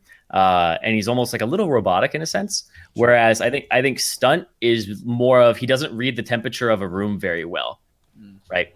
It's like so if you tell a joke at a funeral, that kind of thing, like it's like if you read the temperature of a room incorrectly, that's the thing with Stunt, I think. Oh, I knew Stunt on TLA. Tom, I think, did you overlap with Stunt at all? No, wait, was he actually on TLA ever? Yes, he was on TLA. I don't. He laned with Piglet. He laned with Piglet. He used to lane with Fabi. Oh yeah, because wasn't he gonna play Rammus support, or was that the Rammus thing? That was the Rammus thing. Okay, nice, cool, excellent. so having personal experience with him, he wasn't that weird. Like I thought he was like odd a little, but like everyone in league is like a little bit odd. He didn't like stand out to me as like, holy fuck, this guy is weird. Like Everyone's a little odd. yeah, I'm sure you don't like the normal league player is like pretty odd still. So I thought he was fine. I didn't think Stunt was like that. Okay. I have no idea what Mike Young is like, but for Stunt, I thought he was like a little odd. But I don't know. Like, I would have more faith in someone like Stunt because it just feels like he's progressing differently. Like he didn't have like a super like high at the beginning. I mean, he was doing all right. Sure. But it seems like now he's like a more complete player. Like he's constantly hitting the top of solo queue. He went to Korea, got Challenger within like, I think he did it with like 60% win rate within like 120 games, or something like that. And he's just like, it seems like he's just getting better. And like when I play with him, like in solo queue, it feels like he's just like made improvements. Like okay, like he used to get caught out a lot. Now he's like smarter about like rotations, things like that. Like I just see more like progression. Where when I see Mike Young play in Academy, it's just there'll be games where he's like 0-5-0. It's like, oh, you just inted or you just got like shit on the whole game. Where it just doesn't feel right to me. It doesn't feel like there's any actual progression coming in. So to close this all out, then is this it's a move that Echo Fox felt like they had to make, one, to open up a slot for Loss, two, to possibly move on from Rush. But is this a good or a bad thing? And I just keep it brief. Aiden, is this a good or a bad thing? Zarian, you're muted. Yeah, I think he muted himself. Sorry. Yeah, I think it's a good thing. Like, I think that, you know, when they put like a Panda in and stuff like that, it's just like, as long as you have somebody who's not inting their face off during the start of the game or having that high of a variance, you'll at least do a little better in the mid game. And I think that's where they've really struggled, is early to mid game transition. So I think this should be better for them. Like I think Dom said it, like addition by subtraction. Dom, go ahead. I agree. I mean, I really don't know. It seems like a very like, I don't know if Apollo is worse than Lost. Yeah, or... that's the other thing. Yeah. Like, I don't know if this makes their team that much better. I think it's just like a side grade. I think they're still shit. Yeah. Well, I'm not joking at all. Like, I actually just think the team is dog shit. They're like one of the worst teams in LCS, probably 9th or 10th to split. so, I don't believe in. That's my opinion. What do you want from me, dude? But are they better smelling dog shit? Did they put Febreze on it for now? You know, like. No, that's what I said. It's a side grade of dog shit. It is an equally Damn. like smelly pile of dog shit. It just looks slightly different. They shaped the dog shit into a little I bit. just think it's like green or something now, and it's like, is that? I guess like maybe ate some spinach. Like who the fuck knows? Like, Loco, I please answer this so we could leave the dog shit conversation. So I'm the one that said it was addition by subtraction. So I actually thought Rush was really not the not it. He was a very Rush nice was guy. not it. Rush He was a was very not it. nice guy. Rush was not it. But I also think Lost isn't it. I also think like Lost isn't the solution for Echo Fox, or even someone they can really build around. So I don't understand their obsession about Lost. So it's a questionable move. Like, is Panda really that bad, and is Mike Young really that good? So yeah, I definitely think it has Tyler all over it. And if it works out, like, props to Tyler. If it doesn't, then I mean, we all knew Mike was a little weird. yeah, I mean, I don't know. I mean, Tyler's had such a great track record for working with like 10th and 9th place teams. I'm sure that it'll go great. I'm sure it'll go great too. I mean, it's also let me tell you, it's also a great position to be in when people don't have any fucking expectations for you. You know, right. And maybe this is a move for Gauntlet because again, you they can't can make do it any like to worse. Gauntlet. Very much. It's the same plan that FlyQuest has, right? They're not even gonna make playoffs at this rate. They need to worry about playoffs before Gauntlet. No, because if remember last year, Clutch made it to Gauntlet over Optic, even though Optic made playoffs in the spring. Clutch had more points, so there's that's a way what I'm saying. still. There's Clutch a way was, still. Clutch was like third in what is it, spring? Like Echo Fox wasn't third in spring. Echo Fox was like bottom tier playoff. They were 5-6, right? 6. And there's still ways for it to work out, especially if a different team that like randomly wasn't in playoffs wins the entire thing, right? Because then you have like a lot of point leaders. So it's like, oh man, this team that was 10th place is now like they won. So unlikely, but yeah. Sure. All right, So like well, if CLG won the split. Yeah. all right. So possibility for the future here. We'll keep an eye on it as we move further into the LCS season. So before we get into drama and new champs, let's take a breather and talk about something fun. Teamfight Tactics. If you guys joined us straight from Dom's stream, you got to see the new meta at work. It's Pike and Assassins and constant dashing around, and I lost to this earlier as well. Dom, what the hell is this, and how do you beat it? You beat it by, I don't know, just having yordles or some shit so it doesn't attack. I don't fucking know. I don't know how to beat it. It's broken. I'm pretty sure. So what is it first? What is it first? Okay, so I mean, assassins like spears of Shojin Pike is like super OP. Is essentially what it is, and people get like a spear or two on Pike, and then he just perma stuns the enemy, the entire team. I think that the way you beat it is you just have like a really like concentrated comp where you can't get jumped that easy, and then you have like PD on like a Kindred or something, and you out sustain the burst. Also, So- if you have strong backline and you're in a corner, like Pike wants to get into your backline so he can stun everyone, but when your corner is really tight, Pike can't get in there. Also, to explain the strategy more, so Shut up, Dom. No, I'm sorry, not Dom. Digon. Sorry. So I could tell you were laughing, dude. Fuck. also to explain the strategy more, a lot of the champions are balanced in this way. They start with certain amount of mana, so to determine how fast they can get their first ultimate. And Pike starts with really high amount of mana. Yeah, like So when you 50 or give some him, shit. when you give him 2 Shojin, he'll use the ultimate almost right away, and then he'll charge it up again. So he's ulting almost 24/7, and his ult cast time is very fast, so it goes off very smoothly. Yeah, it's busted. I just want rank to come out. That's it. Like, cause I can't tell if I'm good or not because like I just play against like normals, right? Like I don't know if there's You have internal. Everyone There has is, internal there is. MMR. yeah, but I mean it's like everyone's just like so like I don't like maybe my MMR is going up, but I look at the games and it's like people are building fucking like Spear of Shojin on Kassadin in my Okay. games, and it's like okay, like I mean I played on stream today. I won 4 out of 6 games, got second in 1, seventh in 1, and it felt like I was just playing against like idiots the whole time. So yeah, we'll have to see. In terms of anything else, so Loco, what have you found? Is it just this Spear, Sojin, or Zyrene? Either one of you guys can hop on. I don't it. even What think have that's you been rolling with? I don't even think that's the best meta. I think Scar has it right. I think that like Knights Rangers is really Yes. really fucking good. Nice Rangers, Ash with Trojan.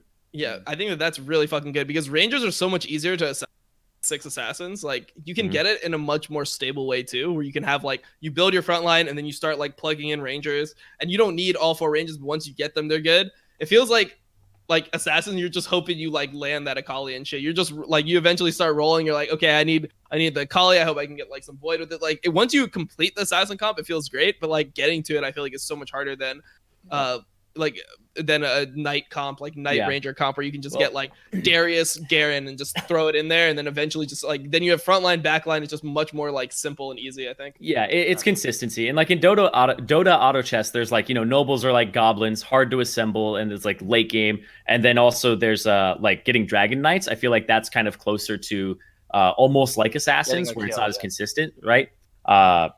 Consistency is going to be king.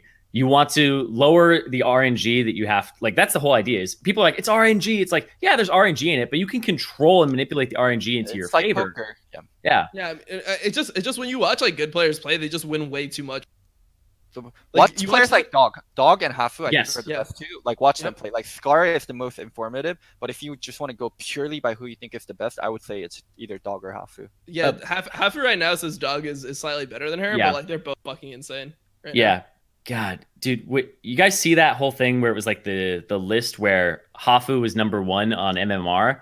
Yeah. And then did you see the Reddit thread about that where people were like discounting her ability and shit? So Really? Before Yeah. they made it public, I knew Half was rank 1, and I knew like she wants to be recognized so badly because she's so fucking good and she never gets recognition, and all her accomplishments get tainted so much. It's like Yeah, oh, it's she's a literally girl. because That's literally what it is. Oh, People just Hearthstone can't is handle. RNG. Yeah, people cannot handle Hafu being good. People can't handle a girl being like better than them. It's actually just that's what it is. Like squad W, but seriously, like they just don't actually. They can't appreciate that a girl is more talented than them or like smarter than them. Like it just makes people feel inferior.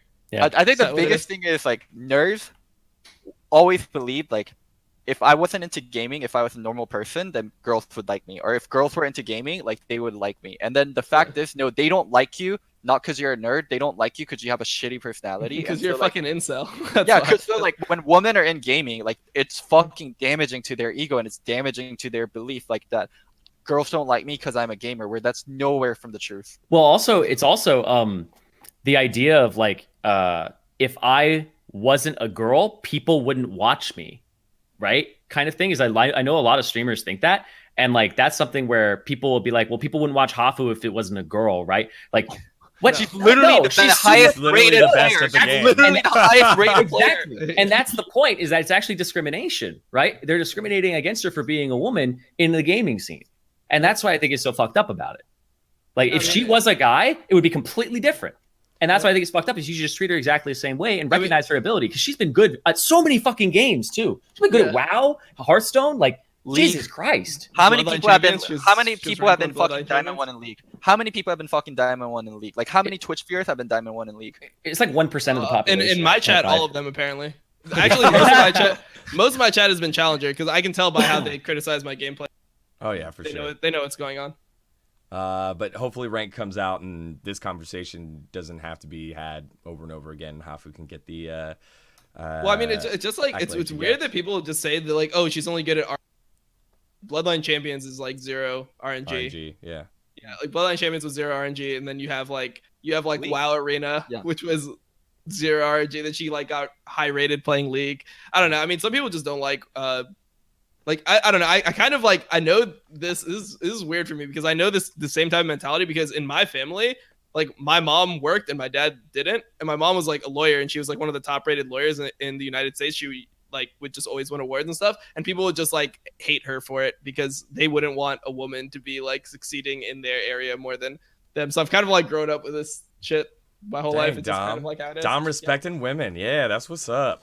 Well, I mean, it just have a different perspective. I guess in a lot of people's family, their dad brought home the money. Yeah. But like in my family, my mom always made money. So like, I need to find a girl like that, man. No. Yeah, I mean, it's also just our education level is just way higher than like other people, and that would intimidate them. Like Yale, graduated summa cum laude from Yale, went to Yale Law School, graduated summa cum laude from Yale Law School, NYU Masters in Tax. Like people just hate that shit straight up. Yeah, for sure. But thank you for sharing that. Hopefully things go well here when rank comes out, and we can respect whoever's on top, and just whoever in general. All right, we got 2, but you guys got to pick one. Are we going ChaseShaco or Kiana? Let's start with Kiana. We can do both. Let's do Kiana really quickly, because the part of it is it's just so underwhelming. All right, bam, quick. Kiana, we're back at it. We talked about her week 2 because we saw her release. Now she's out in solo queue and stealing water, earth, and grass stuff, and people are feeding real hard. What's happening with Kiana here? I haven't played I think I played 2 games of the League ever since TFT came out on PvE, so it's hard for me to even say like Kiana, like what she is. I saw the skills, like. I think this has been the least hype release of all time. I can't think of a less hype release from Riot and from the community on this shit. For a champion? Yeah, for a champion. I agree. Think of a less hype release. I think Ivern's release was really bad. Like that shit had like 28% win rate. No one played it. It felt like months later when people found like he's talking about like surrounding things, right? The whole like thing. The build up to it. Yeah, no, I felt like Ivern like, and also like the hypeness of it. No. There's arcade thing going on. There's also Rift Rivals going on. There's TFT going on. There's so many things going on where Kiana is like number 5 on what people care about, and like usually a champion release is definitely number 1 or at least number 2. Like Kiana just got pushed down so much, which is actually a little interesting too from a business perspective, because if people you would usually approach this by people spend a certain amount of money on League of Legends every month. And if you're releasing an arcade thing where you expect people, like nobody ever does this, but expect people to buy orbs. Now you expect people to buy like the Pengu things for like Teamfight Tactics, and you're expecting them to buy Kiana. Like that's big. Like that's a lot of that's a huge expectation to have in terms of making money. Because I think you're now just going to like lower how much you would actually make if you would release them at different times. Yeah, I mean, if you spend like 700 hours playing League of Legends like normal games, you can get enough IP or enough blue essence to buy her yourself, so it could be free, you know. Yeah, but I'm like, does that mean they should just release so many champions like so that we drain all of your blue essence and then you have to start buying RP? No, they have the what is it, the blue essence Emporium or bullshit. Yeah, the Emporium. Yeah. But yeah, like this was such an unhyped release. I still haven't played a single game of her. I still haven't played against her. It's just like, is this champion even really here? It literally just got turned on like Friday. Yeah, I played against her. I played against her like almost every single game in solo queue, and she's just literally just a dirty int champion. The only thing is it's like impossible to gank. But if you just don't try to gank it, you're fine. Yeah, she's really annoying in terms of her mobility, but her damage seems a little low. Where have you been seeing her? In what lane, Dom? Just mid and top. I saw her in both. Seems better mid though. Yeah, some people have tried her jungle. I'm like, Yeah. I don't like junglers with slow clears ever. Like people Yeah. have this obsession. Like it takes so much for me to want to play a jungler with slow clear. Like I had to really it's fucking a like chore, dude. Camille had to be so fucking OP before I like played her because I hate that feeling of like if I'm not getting kills, I'm naturally behind. I hate that feeling in the jungle. Which is why no one plays like that anymore. You watch LCS, it's not like people play slow clears. They just play like Sejuani, Skarner, like things that will just be able to like clear the jungle and then show up to team fights. Yeah, Gragas, no, they're not like exceptionally fast, but they're just not going to get behind off clearing. You know, like it's okay for them to be half a level behind because they have more utility in their kits. How do you feel like this is going to impact the league? When does it come in? It comes in like 2 a week week and a half. release. Okay, 2 weeks so after 2 weeks. release. So if it was Friday, this is weird though. Do they normally release on Friday? I thought they normally release on like a Tuesday and then give it like there. Well, they put the patch out on like the Tuesday or like on the Wednesday. They put the patch out Wednesday morning and then they like enable the champion either that day or like the next day. This time it was 2 days. All right, I think it's because they're bringing like TFT to like live servers and shit too. So yeah, we'll give it some time before we weigh in on how this is going to impact the professional scene. And we'll come back to it in a bit. What do you think, Aiden? I just think she's going to need some balance changes to make her better. She just needs more damage. Like her kit is fine. She just needs more damage. They put more damage in her kit. If they put too much, it's going to be OP. They'll probably put too much just so it is OP, so they can sell some fucking skins because the game's going to be dead in like half a year anyway. So that is the plan. But that I think I talked about this before. Maybe I haven't. But like I actually prefer that champions are stronger on release, so people learn their pattern and then they get nerfed. So because if something is bad, you don't want to put time into it to learn its pattern and then it gets buffed. But if something is good, you learn it. It's easier to succeed with. And then as they make it harder to succeed with, because they like lower the damage or whatever, you still know the pattern and can do it. And if you've fallen in love with a champion, you're less likely to give it up. So champions like Ivern or Bard and stuff like that, where their play rate is low on release because they're weak, never recover to rates that normal champions do. Interesting. Whereas if a champion released strong and then got nerfed, it'll still have a higher play rate than a champion that was bad and then got buffed. Well, we'll keep an eye out for it. All right, last thing, drama time.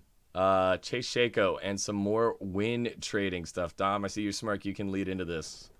Okay, so I mean, this kind of goes into like the whole like Nubrak thing in a way because when the Nubrak thing happened with Nightblue and Nightblue like threatened like to tell his Riot friends or whatever, there used to be a league partner program Discord channel where you would report. It was like a player behavior channel where you could directly report players that were like target griefing or inting.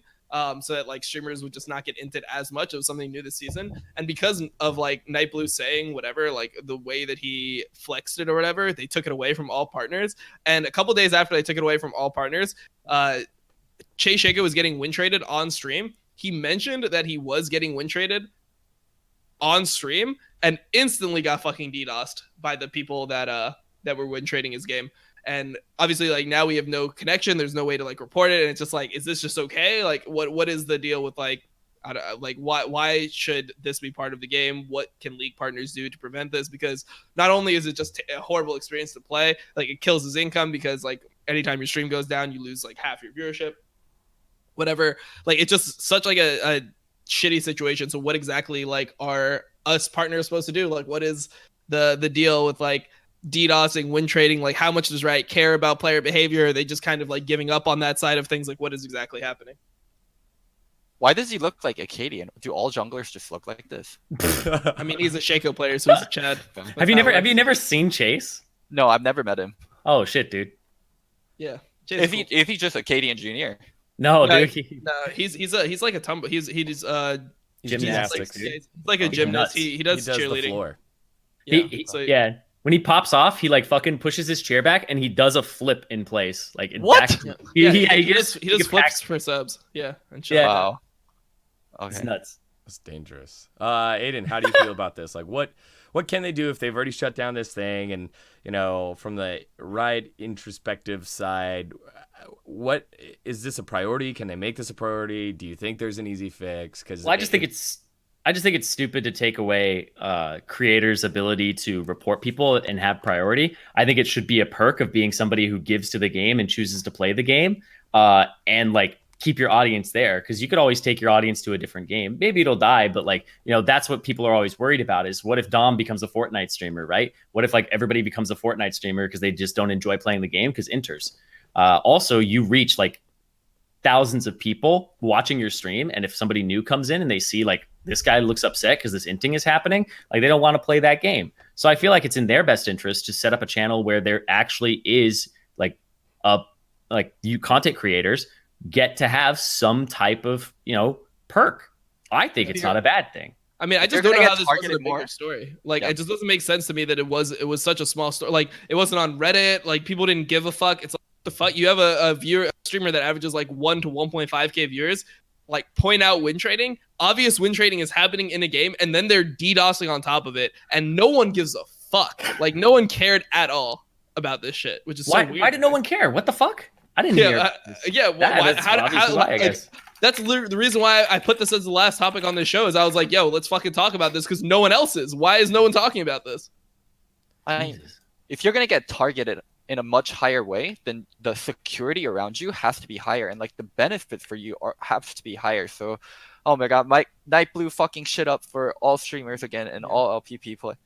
I mean, it's just weird. Like people like have this perception. I even see this in the chat right now. Do streamers deserve special treatment over people who play the game just as much? Yes, because they're driving fucking traffic to the game. They're promoting the game constantly. They're just so much more valuable than the average person. Like if I'm providing so much value to the game and you're playing the game just as much as me, but you're providing like a tenth of the value, why should I not get treated better than you? You know, also, you get targeted much more. Even if you play the same amount of hours, like you can get stream sniped, you can get win traded a lot more. Like people will enter games a lot more if you are a streamer. So yes, you're gonna get treated different from the community and different from the players around you. So of course, Riot fucking treats you differently. So nah, dude, celebrities shouldn't walk down a red carpet or anything like that. We shouldn't have security or barriers or anything like that, dude. They should walk in like everybody else. So that permeates itself in Riot's own culture, which is like play like a player, right? And they want everyone to like be treated equally. Well, they don't want there to be a divide, but the reality is that there is, and there's a divide. There is a divide. Yeah, and there this needs is to be the a whole divide. fucking like you're a game company. You're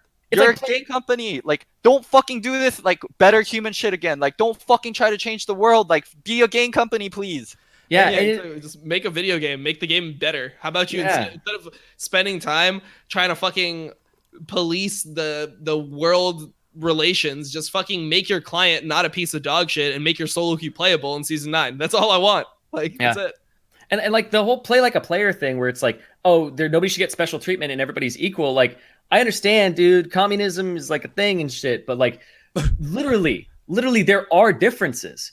And it's like, if you want to play like a player, play like a content creator. See what it's like where every single game people are going to say the same thing to you and they're going to like try to grief you. They'll target you. Like, dude, there were times like people are going to flame me all the time and they'll like, even the enemy team will like gank me and be like, stick to casting and shit like that. Right. So like, that's what you get. That's pretty good. That's yeah. But there's times where like, I think every single game I ever played with Freak, somebody on our team or their team says like, he has no mana. Every single game. Literally every game. It is true. Every game. We played like ARAMs, we played Norms, and it would happen all the time. And I was like, this is your life, dude. And that's different than if I was just a random person in solo queue. How many times a day do you think crack gets said to me in a solo queue game? The word crack. I'd say at least 15 times a day. It does not even mean spirited anymore. That's just what it is. You know? Yeah, like I'm actually gonna check something really quickly because I don't think this account exists. There is no account called Riot Kobe. Because Kobe doesn't play on an account called Kobe. He always changes his name constantly. Because to not get targeted. I did the same thing. To not get targeted. Yeah, I did the same thing. I mean, when you're streaming all the fucking time, like you can't get away. It's like it gives you like half a day. And then people are just like, "Oh wait, that's Dom. All right, let's let him have it." It felt like they were moving in the right direction when they had Zephyr there, right? It normally we're like, "Hey, give one person to manage the streamers, and they can handle those issues." And so it feels weird that you would let one person in the form of Nightblue ruin it for all of LPP when these issues. But how did he ruin it though? How did he ruin it? He did it. Dom said they took away the power and like they took away that Discord channel. But how did he ruin it? By how he went about it, like He, Nightblue like, went about flexed. it, like He flexed he's it. like, yeah, 2-week vacation, I'm gonna talk to Riot. 2-week vacation, I'm gonna talk to Riot. I keep So, on saying the same thing, he's the though, one like, who took the screenshot and posted it too. I mean, the thing is, this is my problem with. It's like if you're in the game, right? If you're in the game with him, let's say you're like his AD carry, right? And this guy's getting griefed. Why is like threatening the person to potentially like? Yeah, I mean, we did have a special perk where we could potentially like expedite the process of somebody getting banned, right? We had that perk. So if we have that perk, right? Why is it bad to flex it in hopes? Like, he's not flexing it to just be like, yeah, dude, look at how fucking cool I am. I got Riot. He's like, hey, I can get you banned, so stop fucking inting. Like, that's what he's trying to do. He wants the guy to stop inting his fucking game, so he's trying to, like, threaten the guy into playing the game seriously. So why is that such a fucking bad thing? Like, if I was on his team, I would hope, like, let's say I was just a nobody. I was a fucking complete turbo random, like Nubrak, right? And I'm just sitting top lane. Yeah. And I have somebody that's LPP on my team, and it's like, oh shit, maybe if he threatens this guy that he can get banned for doing this, or he's gonna get an expedited ban because of what he's doing. Maybe this guy's gonna start trying. Who the fuck cares? Like, I just want him to stop inting. I don't care if I'm not sitting there like from top lane like, oh my god, that's so disgusting, Nightblue. Like, why would you threaten to like get this guy banned? Why would you flex that you're like an LPP user? I just want the guy to stop fucking inting. That's it. People are very different when I play on an account named Zyrene versus when I play on any other account. It's like with great power comes great responsibility. Like, if you have the power to like get people banned, like, you have to be very gracious about it, and you can't just like tell people like, I have this fucking power, like, stop fucking inting my game. Like saying it out loud, like actually like putting it out there. That's and, like, threatening. That's fear. Yeah. I don't think that's okay. It goes back to the two. I want him to be threatened. Well, yeah, like, I know you do, because the threatened. guy is trolling, and at the end result would be, okay, cool, he stopped trolling and we won the game. But I think it goes back to the two core values here. One, the play like a player, no one else should be treated differently, like, outside of it. But two, and more importantly, specifically when it comes to the product in the game, it's equal every time. You go in equal every time. And so now if someone has LPP power to ban somebody or whatever, that's no longer equal because you can do that. And Riot is actively addressing the inverse when someone is inting. It's just in a retroactive spec, right? But now if you go into it and you have like power in the rift or whatever to kind of influence other people, that also isn't equal as well. So I just hate this overall concept of like, okay, you're getting fucking griefed. The best thing for you to do is just sit there and get griefed with a fucking smile on your face, and then hopefully report it after and hope for the best. Like, that is just bullshit. Like my time feels way too valuable to just like sit there. Like, I think it's for everyone who plays this game. I think your time is way more valuable than letting one person ruin four like people's time and just fucking sitting there AFK. Like, I want to be able to fucking leave the game. I want to be able to do some shit, so I don't have to fucking sit there and jack off and watch this guy just get off to the fact that it's like, I'm ruining this stream. I'm ruining this guy's fucking time. Fuck that. I just want to be done with it. Like, let me fucking leave the game. Let me go to another game. If somebody like rage quits the game in 5 minutes, I don't want to be stuck there until 15. It's so fucking annoying. I don't think it should be you're okay to leave, but if you do into a streamer, like, streamers should have special treatment in that way, but streamers don't get to threaten people. But if a streamer can prove to whoever LPP charges, maybe it's Zephyr, maybe it's someone else, like, hey, this fucker is inting my game, then fucking get that person banned. I also don't understand why. Just, that sucks. Like, okay, so he gets banned, right? Like, I had that happen on where I got, like, I was getting fucking targeted by a guy, and then I report him, he gets banned, he just gets another fucking account and does the same thing the next day. And it's like, he did it 5 different times. He had 5 different accounts banned. And at the end of the day, I'm like, can we fucking IP ban him? Can we do something? Can we fucking IP ban him already? Like, please do anything. This motherfucker is into me every fucking day. And right, like, nah, we don't do IP bans unless it's really deserved. He ints me every fucking day on stream. Please do something. And then they just sit there like, yeah, I mean, maybe just try hiding your Qs or some shit, Dom. Fuck you. I'm not hiding my Q. I want him to be IP banned. That's what the fucking point of this shit is. You're pretty high elo. Like, this guy must have been fucking dedicated, like, grinding. No. I wasn't even playing that high elo. I was playing like D2. But it's like a lot of these people, like, yeah, it's not that hard to get a fucking D2 account. D2 knows your usernames, has a couple accounts around that range. That sounds like a. And just fucking. He would int me every fucking day the same exact way. I know it because he didn't even try to hide it. He's like, Hecker. And whenever he got on my team, he would play Alistar jungle top wherever like he was gonna play Hecarim. He just played Alistar instead, and he would just roam the whole fucking game playing Alistar. And it's just like, come on, man. Wait, Helicopter? No. It was just somebody else. He was like, I forget. He had used so many fucking different names. It's just that there's a Hecarim one trick that plays Alistar when he's inting me, and it just happened day after day after day. I don't understand why they took it away from everybody. Why didn't they just take the LPP, like Discord, whatever powers from Nightblue instead of everybody? It's just that's just they probably don't like the image of like LPP is like above other people and they get to ban because that was the image that was put out. Like everyone got fucked. You know, yeah, and it's like yeah, that's what it should be though. That's what it is. Like I'm fine with that. Like I don't know, I'm fine with that in every facet of life. I don't know why it's so fucking different here. If somebody's like dedicated more time and contributed more to something, I expect them to have like priority and like power over me in that area. Like I'm not like, oh shit, these motherfuckers that spend all their time like fucking doing this one thing, I deserve to be treated the same way as them. Like it just doesn't make sense to me. I don't know. I just hate it. All right. A weird thought came into my head where I was like, if I could do anything, I would probably make a section of player behavior that was just dedicated to checking, like adding like, there's like verbal abuse and like negative behavior, stuff like that. I would add like just, there's intentionally feeding, but like actually just intentionally feeding, just having that be a category that if that was reported, have people review it. And if people were found to be intentionally feeding in games, going back and retroing and giving people who were in that game on their team loss forgiven. And like giving them their LP back. But I'm just like, I think statistically, I literally just don't want to be fucking stuck in the hell. Like, I don't want to be a hostage. But I think statistically, the idea is you would have inters on the enemy team the same number of times that you would have it on your team. But when you're a streamer, it's different.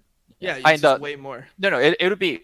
What is it? You would have inters more often on enemy teams than you would have it on your team because there's 4 people on your team and there's 5 people on an enemy team. And you're not the inter, right? You're not the inter. Easy there, Loco.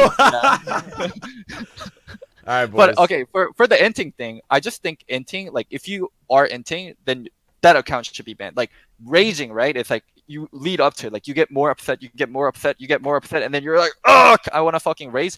Inting, it's like, okay, I'm going to take active steps to fuck this game up. You're being malicious. Yeah, you're being malicious. Where raging is like just more natural. I mean, the problem is that inting is just like, people don't actually fucking like int anymore. Like the Alistar that would roam around the map and he would only die 2 times over the course of the game. But like, that's like just the term, like trolling is what it really is, right? Mm-hmm. It's like, he's not laning. He's just walking lane to lane. He's not trying to win the game. Yeah.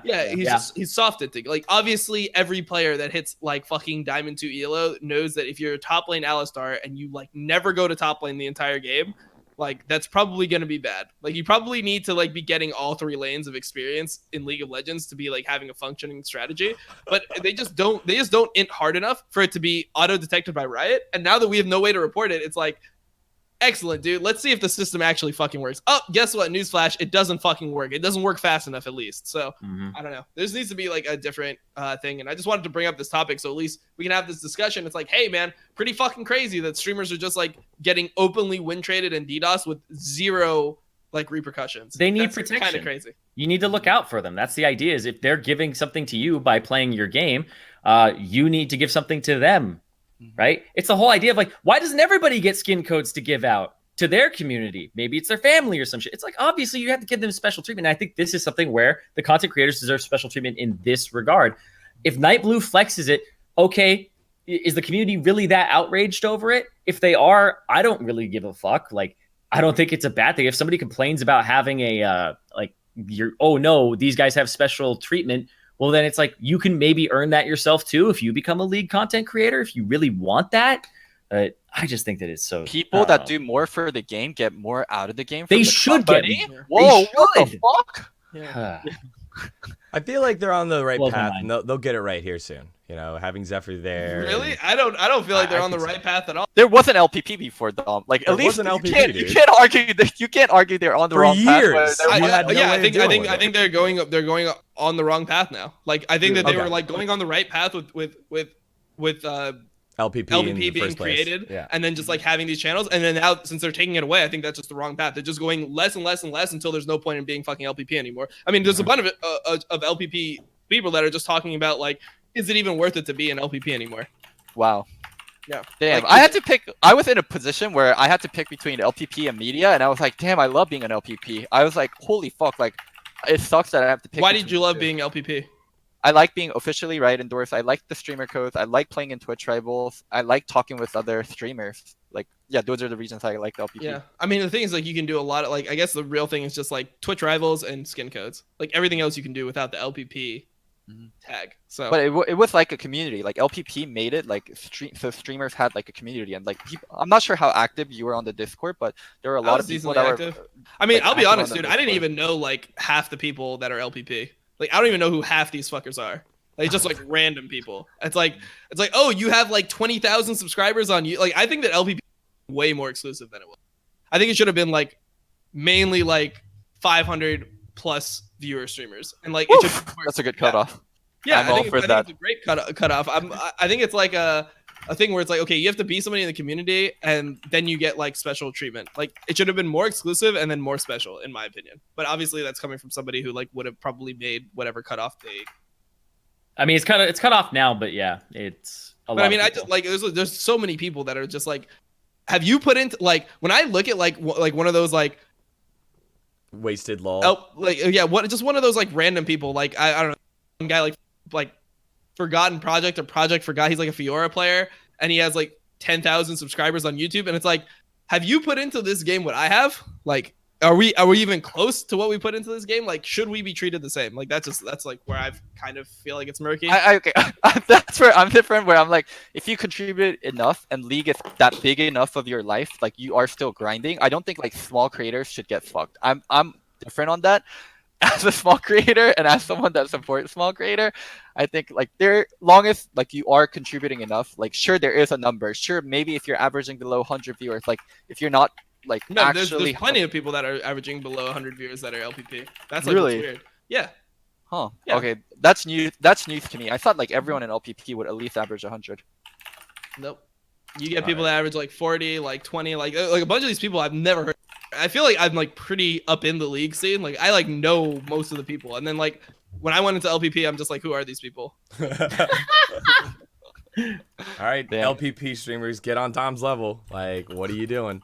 It's not even that. It's just like I mean, maybe just make it more exclusive and then actually give us perks instead of making it like everyone is there and then everyone has the perk. I don't know, whatever. All right, I think we've smashed this one down into the ground. Thank you for all that, ChaseShaco, the #1 backflipping floor Chad cheerleader. We barely talked about him. We talked about him for 2 minutes. And Yeah, then we went did, on and a then it rant. was over. He's the start of like this is unacceptable. Yeah, right? Like yeah. this is 100% unacceptable. It's not his situation in general. It's like his is an example and indicative of a larger problem that is now exacerbated by the fact that there's no longer a channel. Yeah, I mean, this is what you need to do to be LPP. You need 50 plus average concurrent viewers on your live streams in the past 30 days, and or 5,000 plus average views on your video content in the past 30 days, plus 1,000 YouTube subscribers. That's nice. So if you average 5K views on a video, like if you have 5K average views on your video content and you have 1,000 YouTube subscribers, you can be LPP. Like, okay, I mean, like, I don't know. I'm sure the cutoff will I feel like get that's higher. pretty easy. I feel like that's pretty easy to do. Like 5,000 average views. Like, I don't know. I fucking made like videos with my friends in fucking high school on random channels, and I would get like 500 to like 1,000 views. Like, it's so easy to get 5,000 views. Especially if it's like gaming content. I don't know. I just feel like it's just way too little. Like 50 average concurrent viewers. Like, come on. Mm-hmm. Dom, the man of multiple talents. All right, I'm cutting it off here. We're good. NA sucks. EU is great. We go back to NA. I guess the crown match is going to be C9 Team Liquid, right? Logo? Because they weren't scrimming together. So we'll come back for that and catch you guys next week. Thanks for watching, and we'll see you.